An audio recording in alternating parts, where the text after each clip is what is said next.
రామ్నగర్లో బబిత తన ఇద్దరు కొడుకులు సోను ఇంకా మోనుతో కలిసి ఉండేది. ఇద్దరు పిల్లలు స్కూల్లో చదివేవారు. కానీ బబిత చాలా పేద మహిళ. తను గ్రామంలో కూలి పని చేసేది. అయినా కూడా తనకి పెద్దగా డబ్బులు వచ్చేవి కాదు. ఇంట్లో తినడానికి ఇంకా పిల్లల చదువుకి డబ్బులు చాలా కష్టంగా జమ అయ్యేవి. ఒకరోజు, సోను, మోను, త్వరగా తయారవ్వండి, ఈరోజు ఎందుకు ఇంత లేట్ చేస్తారు? అమ్మా, అయినా బాగా తయారవ్వడం వల్ల ఏమీ లాభం లేదు. అమ్మా, మేము రోజు స్కూల్కి వెళ్ళేటప్పుడు ఒక పెద్ద నదిని దాటి వెళ్తున్నాము. దానివల్ల రోజు మేము తడిచిపోతున్నాం. హా, నిజమే. కానీ బాబు, ఎవరేం చేయగలరు నదిని? కానీ ఒకటి గుర్తుపెట్టుకోండి, నది దాటేటప్పుడు జాగ్రత్త. అవునమ్మా, నది దగ్గర ఒక బాబాయ్ ఉంటాడు కదా, ఆయన మమ్మల్ని రోజు నది దాటిస్తుంటారు. అందుకే మేము రోజు సులువుగా నది దాటేస్తాము. హా, దినేష్ అన్న చాలా మంచివాడు.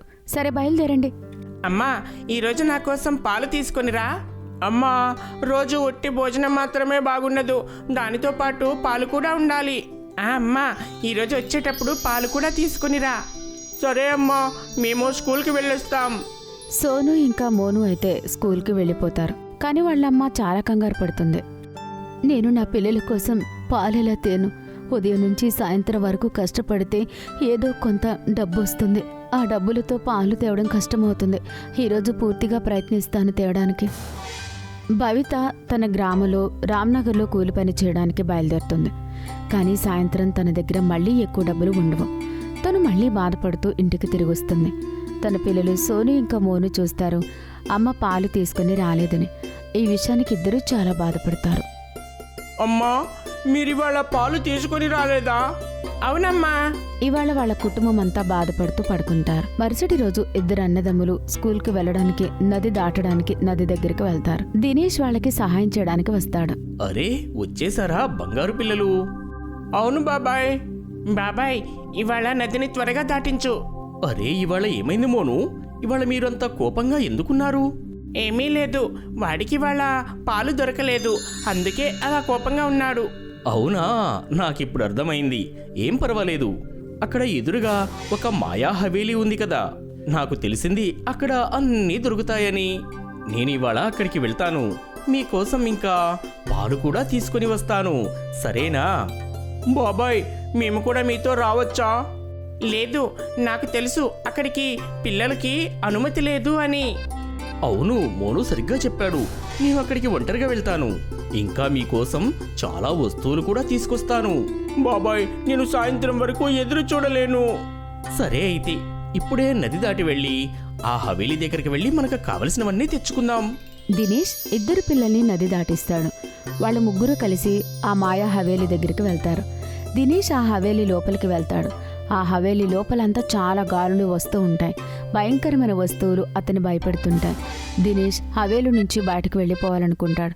కానీ ఎవరో అతన్ని పట్టుకుంటారు. ఇంకా అతను అరుస్తుంటాడు. అరే, కాపాడండి, కాపాడండి, ఎవరైనా దయచేసి నన్ను కాపాడండి, కాపాడండి. బాబాయ్ ఎందుకు అరుస్తున్నాడు?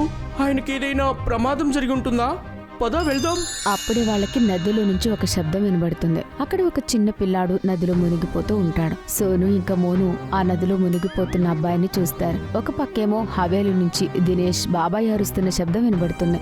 మరొక పక్కేమో నదిలో మునిగిపోతున్న ఆ చిన్న పిల్లాడి అరుపు వినిపిస్తుంది. అరే, నాకు అస్సలు అర్థం కావడం లేదు. ముందు ఎవరిని కాపాడాలి?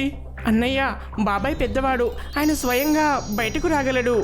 కానీ ఈ పిల్లాడు చిన్న పిల్లాడు, అతన్నే మనం కాపాడాల్సి ఉంటుంది. ముందు ఆ బాబుని కాపాడదాం, తర్వాత బాబాయ్ దగ్గరికి వెళ్దాం. ఇద్దరు అన్నదమ్ములు నదిలోకి దూకుతారు. వాళ్ళిద్దరికీ కూడా ఈత కొట్టడం రాదు. కానీ వాళ్ళు ఓటమిని ఒప్పుకోలేదు. ఇంకా వెళ్ళి ఆ బాబుని పట్టుకుంటారు. వాళ్ళు ముగ్గురు కూడా నదిలో కొట్టుకుపోయేవారు. కానీ సోను చేతికి ఒక పెద్ద కర్ర దొరుకుతుంది. ముగ్గురు పిల్లలు ఆ కర్రని పట్టుకుని బయటకొస్తారు. ఆ తర్వాత ఇద్దరు అన్నదమ్ములు పరిగెడుతూ హవేలీ వైపుకు వెళ్తారు. కానీ అక్కడి నుంచి దినేష్ శబ్దం వినబడడం లేదు. ఇద్దరు అన్నదమ్ములు భయపడిపోతారు.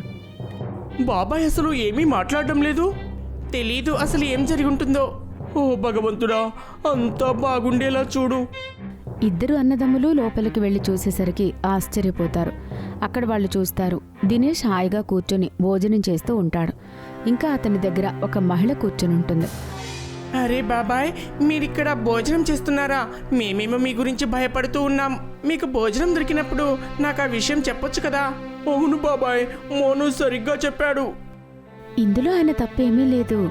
నదిలో మునిగిన అబ్బాయి నా కొడుకే. నేను కేవలం ఇదే అనుకున్నాను. మీరు ఎంత మంచివాళ్ళో చూడాలనుకున్నా.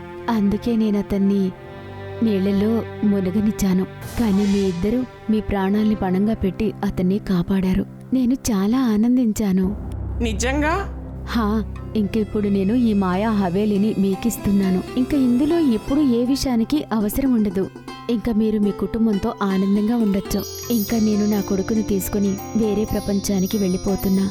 ఇప్పుడు నది దాటాల్సిన అవసరం మనకు అస్సలు లేదు. ఇద్దరు అన్నదమ్ములు చాలా ఆనందంగా ఉంటారు. ఇంకా వాళ్ళ అమ్మతో కలిసి వాళ్ళు ఆ మాయా హవేలీలో ఉంటారు.